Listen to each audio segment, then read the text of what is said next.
ইনকিলাব মঞ্চের পক্ষ থেকে 7 দফা দাবি ঘোষণা করছি। ভারতে রাষ্ট্রীয় মদদে মুসলিম নিধন, মসজিদ ভাঙচুর এবং শুভেন্দু অধিকারীর মতো উগ্র ব্যক্তিদের উস্কানিমূলক ও সাম্প্রদায়িক বক্তব্যের কড়া প্রতিবাদ জানাতে হবে। কোচবিহারের গোসাইমারিতে একটি মসজিদ রক্ষা করতে গিয়ে এক মুসলিম ব্যক্তি নিহত হয়েছেন বলে জানিয়েছে দ্য অবজারভার পোস্ট। অন্তত 50 জন মুসলিম সরাসরি শারীরিক নির্যাতনের শিকার হয়েছেন। কোচবিহারে অন্তত 3টি মসজিদ এবং দার্জিলিং এর জোরপোখরির একটি মসজিদে হামলার ঘটনা ঘটেছে। নন্দিনা ও আবুতলা গ্রামে অন্তত 15টি মুসলিম পরিবারের বাড়িঘর ভাঙচুর এবং ভাঙার ঘটনা ঘটেছে। কলকাতা নিউ মার্কেট এলাকায় বিজয় উৎসবের সময় বুলডুজার দিয়ে অনেক মুসলিম মালিকানাধীন দোকান স্থাপনা গুড়িয়ে দেওয়া হয়েছে। আমার কাছে মোট প্রায় 34টা এখানে সংবাদ রয়েছে, যেগুলো মাত্র 48 ঘন্টার মধ্যে পশ্চিমবঙ্গে ঘটেছে নির্বাচন শেষ হওয়ার। 200-র বেশি সার্ভিস ও ফিচারে লেনদেনের সব বিকাশ অ্যাপে সম্ভব। তো আপনারা শুধুমাত্র যদি এইটাকে পশ্চিমবঙ্গের অভ্যন্তরীণ ঘটনা বলে মনে করেন, তাহলে আপনারা এটা মারাত্মকভাবে ভুল করছেন। এর সাথে অবশ্যই বাংলাদেশের স্বাধীনতা সার্বভৌমত্ব জড়িয়ে আছে। তারা চেষ্টা করছে ওখানে যারা বাংলাদেশি, ওখানে যারা মুসলমান রয়েছে তাদেরকে বাংলাদেশি অনুপ্রবেশকারী আখ্যায়িত করে বাংলাদেশে পুশব্যাক করার একটা চেষ্টা করছে। আপনারা অনেকেই দেখি যে 47 নিয়ে খুব দ্বিধাদ্বন্দ্বে ভোগেন।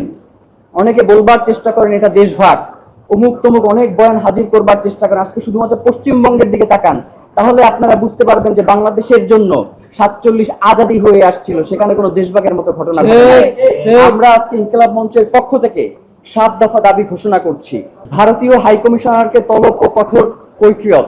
অবিলম্বে ঢাকায় নিযুক্ত ভারতীয় হাইকমিশনারকে পররাষ্ট্র মন্ত্রণালয়ে তলব করতে হবে। ভারতে রাষ্ট্রীয় মদদে মুসলিম নিধন, মসজিদ ভাঙচুর এবং শুভেন্দু অধিকারীর মতো উগ্র ব্যক্তিদের উস্কানিমূলক ও সাম্প্রদায়িক বক্তব্যের কড়া প্রতিবাদ জানাতে হবে এবং এর আনুষ্ঠানিক কৈফিয়ত আদায় করতে হবে। ভারতকে দক্ষিণ এশিয়ার স্থিতিশীলতার জন্য হুমকি হিসেবে চিহ্নিত করে জাতিসংঘ এবং ওআইসিতে জরুরি আলোচনার প্রস্তাব পাঠাতে হবে। ভারতের অভ্যন্তরে মুসলিম জেনোসাইড রুখতে সেখানে আন্তর্জাতিক পর্যবেক্ষক দল পাঠানোর জন্য সরকারকে কূটনৈতিক তৎপরতা বাড়াতে হবে। দফা 3, সীমান্তের প্রতিটি হত্যাকাণ্ডের বিপরীতে আন্তর্জাতিক মানবাধিকার আদালত এবং জাতিসংঘে ভারতের বিরুদ্ধে মামলা করতে হবে। বিএসএফকে একটি খুনি বাহিনী হিসেবে আন্তর্জাতিকভাবে চিহ্নিত করে তাদের উপর অর্থনৈতিক ও কূটনৈতিক নিষেধাজ্ঞা আরোপের দাবি তুলতে হবে।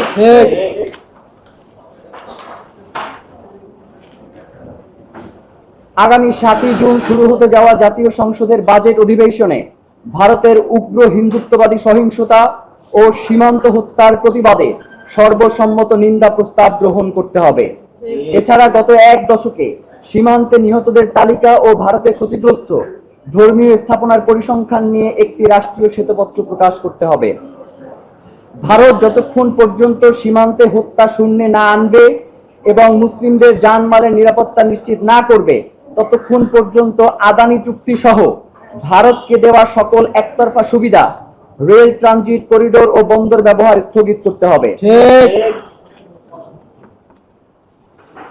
আমরা বাংলাদেশের অন্তর্বর্তীকালীন সরকারের একজন উপদেষ্টার বরাতে আমরা জানতে পেরেছি, আসিফ নজরুল, তার মাধ্যমে, যে বাংলাদেশে অবৈধভাবে 26 লাখ ভারতীয় কর্মরত রয়েছেন।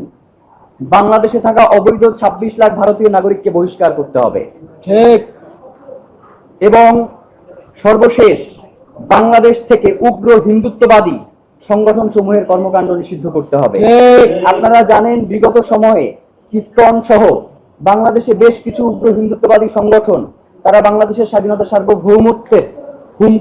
সার্বভৌমত্বের হুমকির কাছাকাছি নিয়ে গেছে এবং একটি মারাত্মক, তারা দেশে বিশৃঙ্খলা পরিস্থিতি তৈরি করবার একটা পায়তারা করেছে।